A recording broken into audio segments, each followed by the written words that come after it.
નમસ્કાર, હું આપનો કિરીટસિંહ પરમાર ફરી એકવાર આપની વચ્ચે.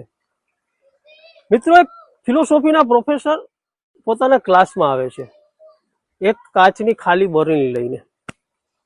વિદ્યાર્થીઓની સામે ટેબલ ઉપર બરણી મૂકી અને ટેબલ ટેનિસના બોલ એ બરણીમાં ભરવાના ચાલુ કરે.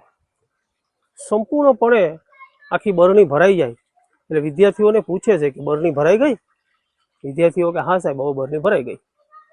ત્યાર પછી નાના નાના કંકર પથ્થર એક થેલીમાંથી કાઢી અને બરણીમાં નાખવાના ચાલુ કરે. હવે જે જગ્યાઓમાં જે જગ્યાઓ હતી ટેબલ ટેનિસના બોલની વચ્ચે, એમાં એ કંકર પથ્થર બધા સમાઈ ગયા. વિદ્યાર્થીઓને પૂછ્યું કે બરણી ભરાઈ ગઈ? હા સર, બરણી ભરાઈ ગઈ. પછી દરિયાના કિનારાની ઝીણી રેતી હતી ને, એ રેતી થેલીમાંથી કાઢી અને એ રેતી નાખવાનું ચાલુ કર્યું બરણીમાં. અને વિદ્યાર્થીઓને પૂછ્યું કે હવે બરણી ભરાઈ ગઈ? કેમ કે બરણીમાં જગ્યા હતી ત્યાં રેતી સમાઈ ગઈ.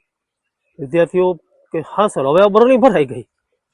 પછી સાહેબે 2 કપ ચાના લિક્વિડના કાઢ્યા અને એ એમાં રેડ્યા અને કહ્યું કે હવે આ બરણી ભરાઈ ગઈ. વિદ્યાર્થીઓ મૂંઝાણા કે જેટલી વાર ભરાઈ ગઈ એવું કહીએ છે, સાહેબ કંઈક નવું જ કરે છે. ફાઇનલી વિદ્યાર્થીઓ કીધું કે હા સર, હવે તો આ બરણી ભરાઈ ગઈ છે. ત્યાર પછી સાહેબે સમજાવવાનું ચાલુ કર્યું કે મિત્રો, આ જે બરણી છે ને એ તમારી લાઈફ છે, તમારી જિંદગી છે.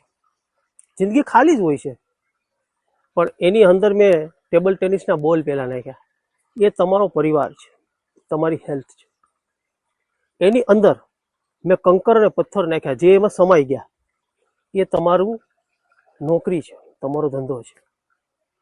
અને એમાં પછી મેં જે રેતી નાખી, એ રેતી છે એ જીવનમાં આવતા નાના નાના કજિયા, ઝઘડા, ટેન્શન, આ બધું છે, સ્ટ્રેસ.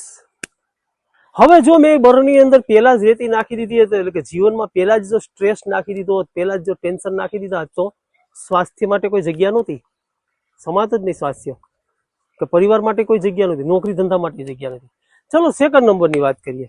પહેલા જ જીવનની અંદર મેં કંકર અને પથ્થર એટલે કે નોકરી અને ધંધાને ફર્સ્ટ પ્રાયોરિટી આપી દીધી હોત તો ઝીણી ઝીણી રેતી નહીં આવત. કેમ કે ફર્સ્ટ પ્રાયોરિટીમાં જ્યારે નોકરી ધંધા હોય ને ત્યારે ટેન્શન આવે છે, સ્ટ્રેસ આવે, એટલે તો રેતી સમાત, પણ સ્વાસ્થ્યનો કઈ જગ્યા નથી. સ્વાસ્થ્ય બગડે, હેલ્થ બગડે, પરિવારથી તકલીફ પડે. એટલા માટે જીવનમાં પહેલી પ્રાયોરિટી પરિવારને આપો, ટેબલ ટેનિસના બોલને આપો. પછી તમારા જીવનની અંદર નોકરી અને ધંધાને પ્રાયોરિટી આપો. એટલે જરૂર નથી સ્ટ્રેસની, ટેન્શનની, નાના નાના ઝઘડાઓની.